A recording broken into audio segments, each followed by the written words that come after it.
오늘 우리에게 주시는 하나님 말씀은 열왕기상 19장 11절에서 21절 말씀입니다. 여호와께서 이르시되 너는 나가서 여호와 앞에서 산에 서라 하시더니 여호와께서 지나가시는데 여호와 앞에 크고 강한 바람이 산을 가르고 바위를 부수나 바람 가운데에 여호와께서 계시지 아니하며 바람 후에 지진이 있으나 지진 가운데에도 여호와께서 계시지 아니하며 또 지진 후에 불이 있으나 불 가운데에도 여호와께서 계시지 아니하더니 불 후에 세미한 소리가 있는지라. 엘리야가 듣고 겉옷으로 얼굴을 가리고 나가 굴 어귀에 섬에 소리가 그에게 임하여 이르시되 엘리야야 내가 어찌하여 여기 있느냐. 그가 대답하되 내가 만군의 하나님 여호와께 열심히 유별하오니 이는 이스라엘 자손이 주의 언약을 버리고 주의 제단을 헐며 칼로 주의 선지자들을 죽였음이오며 오직 나만 남았거늘 그들이 내 생명을 찾아 빼앗으려 하나이다.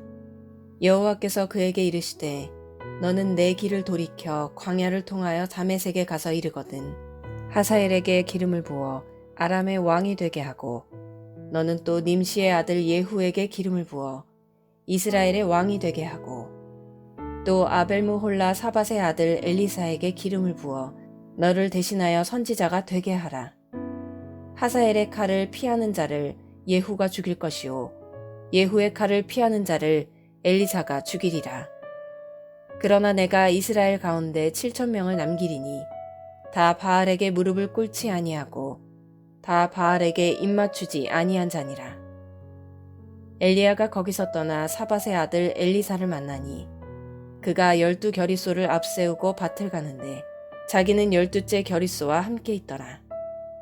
엘리야가 그리로 건너가서 겉옷을 그의 위에 던졌더니 그가 소를 버리고 엘리야에게로 달려가서 이르되 청하건대 나를 내 부모와 입맞추게 하소서. 그리한 후에 내가 당신을 따르리이다. 엘리야가 그에게 이르되 돌아가라. 내가 내게 어떻게 행하였느냐 하니라. 엘리사가 그를 떠나 돌아가서 한 겨리소를 가져다가 잡고 소의 기구를 불살라 그 고기를 삶아 백성에게 주어 먹게 하고 일어나 엘리야를 따르며 수종들었더라.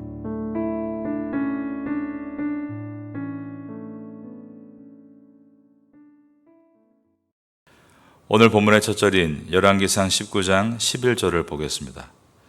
여호와께서 이르시되 너는 나가서 여호와 앞에서 산에 서라 하시더니 여호와께서 지나가시는데 여호와 앞에 크고 강한 바람이 산을 가르고 바위를 부수나 바람 가운데 여호와께서 계시지 아니하며 바람 후에 지진이 있으나 지진 가운데에도 여호와께서 계시지 아니하며 하나님이 엘리야에게 나타나셨다는 내용입니다. 그런데 하나님께서 나타나실 때 11절에 보니까 산을 가르고 바위를 부술 정도의 강한 바람이었다고 되어 있지만 그 바람 가운데 주님은 계시지 않았다는 것입니다. 바람 후에 이번에는 지진이 일어났습니다. 그러나 그 지진 후에도 주님은 계시지 않았습니다. 지진 후에는 불이 있었습니다. 하지만 그 불 가운데에도 주님은 계시지 않았던 것입니다. 12절입니다. 또 지진 후에 불이 있으나 불 가운데에도 여호와께서 계시지 아니하더니 그런데 바람과 지진과 불이 지나간 다음에 무엇이 있었는가? 12절 하반절에 보면 불 후에 세미한 소리가 있는지라 라고 되어 있습니다. 이 세미한 소리를 영어 성경은 gentle whisper라고 했습니다. 젠틀한 하나님의 인격적인 음성이 들려온 것입니다. 주님은 엘리야를 만나주시면서 바람 같은, 지진 같은, 그리고 불 같은 눈에 보이는 표적이나 기사가 아니라 세미한 음성으로 만나주셨습니다. 즉 우리가 믿는 하나님은 말씀의 하나님이신 것을 보여준 것입니다. 하나님께서는 말씀으로 우리에게 찾아오시고 침체된 우리를 말씀으로 회복시키시는 것입니다. 그래서 기독교를 말씀의 종교라고까지 부릅니다. 그러므로 침체에서 회복을 어떻게 정리할 것인가?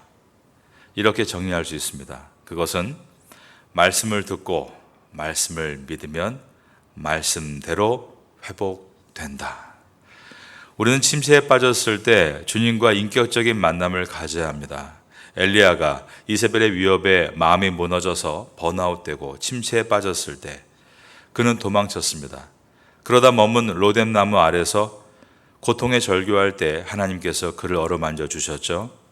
엘리야는 하나님이 주시는 음식을 통해서 육체의 기력을 찾았고 그리고 나서 무려 40일을 낮과 밤을 걸쳐 어디론가 가게 되는데 8절에 보면 그것은 바로 호렙산이었습니다. 위에 있는 9장 8절을 봅니다. 이에 일어나 먹고 마시고 그 음식물의 힘을 의지하여 40주야를 가서 하나님의 산 호렙에 이르니라. 호렙산은 신의 산이라고도 부릅니다. 이곳은 이스라엘 백성의 DNA가 형성된 곳입니다. 하나님의 말씀을 받은 곳이기 때문입니다. 그러므로 그 당시 하나님의 사람들은 삶에 어려운 문제가 있을 때 신의 산으로, 즉 호렙산으로 회개하려는 본능을 가지고 있었습니다. 이것은 하나님의 말씀, 약속의 말씀 앞에 서려는 본능이었던 것입니다. 왜냐하면 하나님의 백성은 하나님의 약속인 말씀으로 세워지기 때문입니다. 그러므로 여러분들도 번아웃되고 침체되었을 때 돌아가야 할 호렙산이 있어야 하고 하나님 말씀 앞에 서는 시간이 있어야만 회복될 수 있는 것입니다.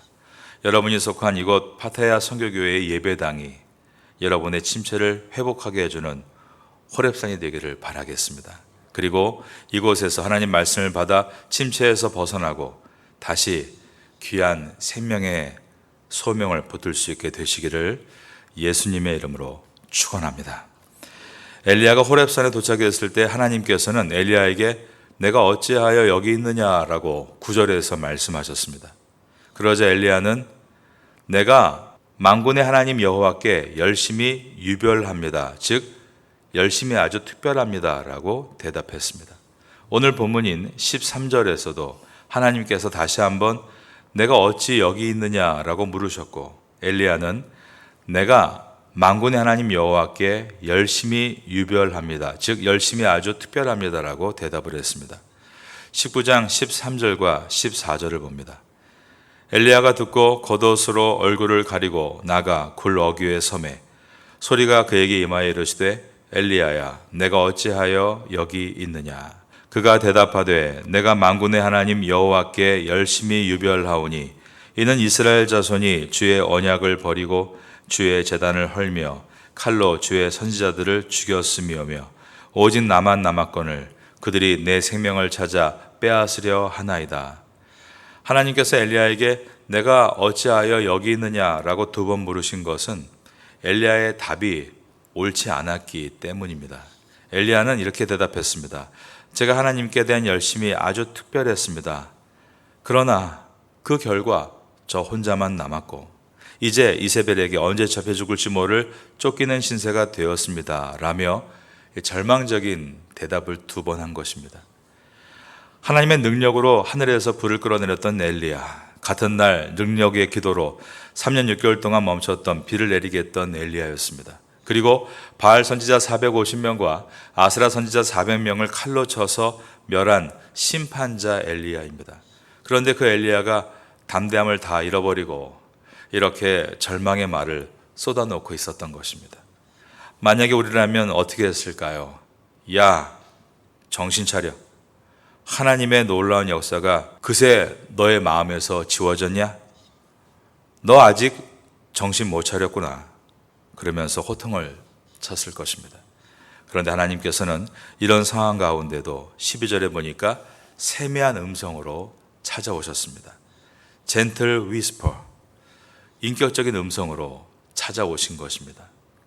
여러분도 하나님 앞에 나와 찬양하고 기도하고 성경을 읽고 묵상하는 시간을 가질 때 이러한 하나님의 인격적인 음성을 꼭 듣게 되시기를 바라겠습니다.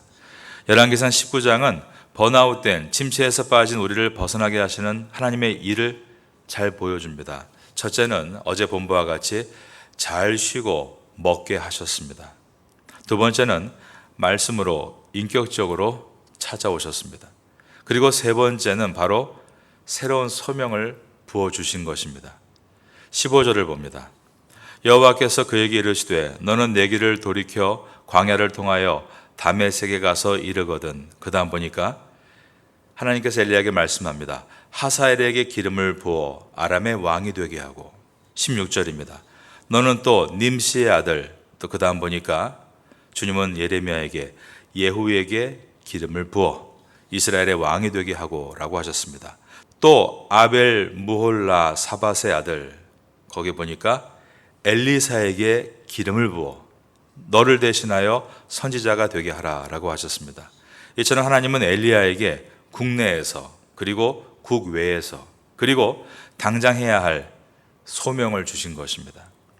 국외적으로는 하사엘을 아람 나라의 왕으로 기름을 부으라고 하셨습니다. 그리고 국내적으로는 예후를 이스라엘의 왕으로 기름을 부으라고 하셨습니다. 그리고 당장 해야 될 일로는 엘리야를 찾아가서 선지자로 기름을 부으라고 하신 것입니다.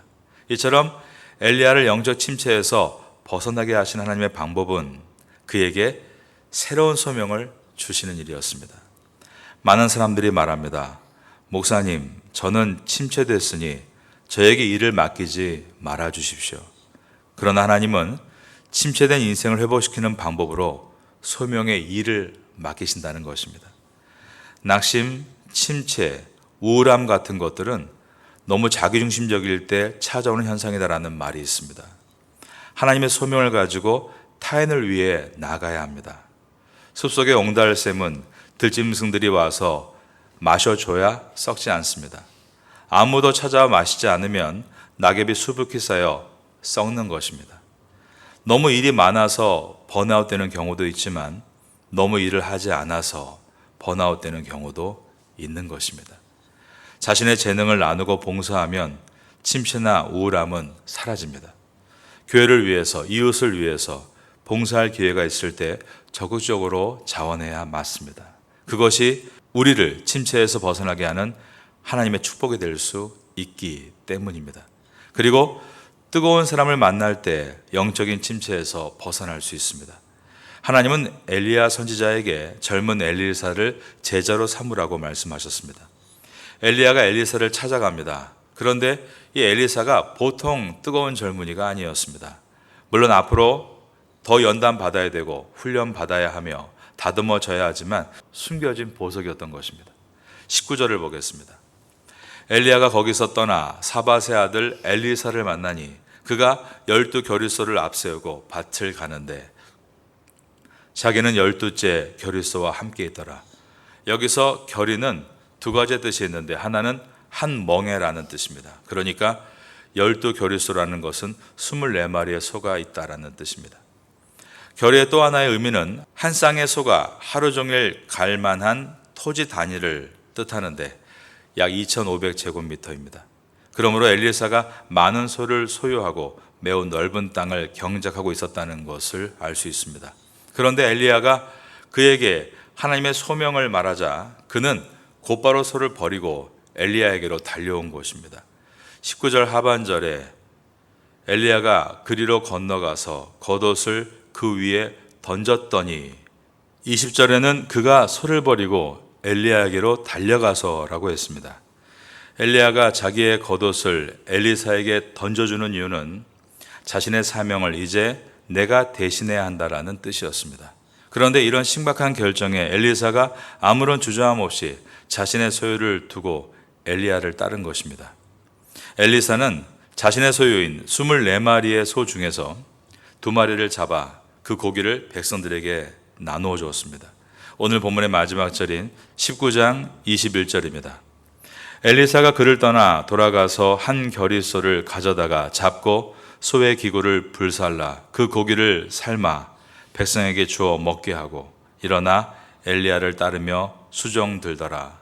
이것은 자신의 헌신을 모든 사람에게 알리고 있는 것이고 그 결과로 다시는 돌아가지 않도록 스스로 길을 끊고 있는 것입니다.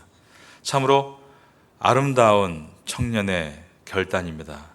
이런 결단을 하는 사람 숨겨진 보석이죠.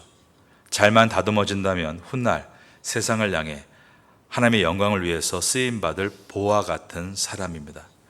그런 사람을 우리가 발견했을 때 우리는 우리의 번아웃과 침체를 벗어날 수 있는 것입니다.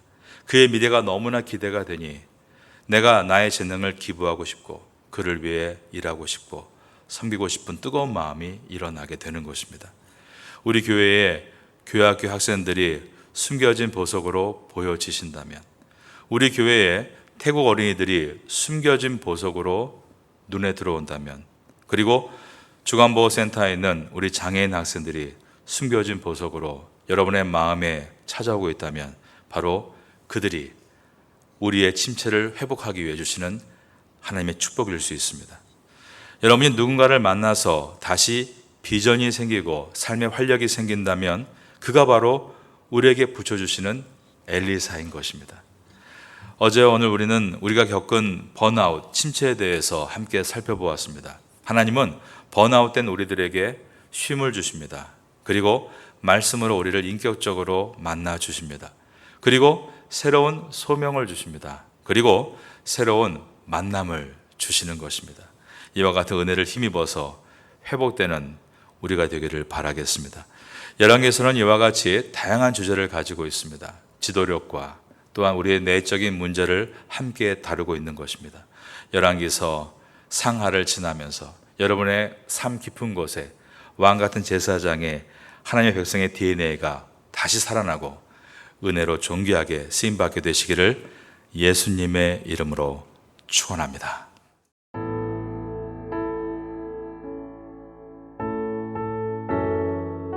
지금은 함께 기도하는 시간입니다.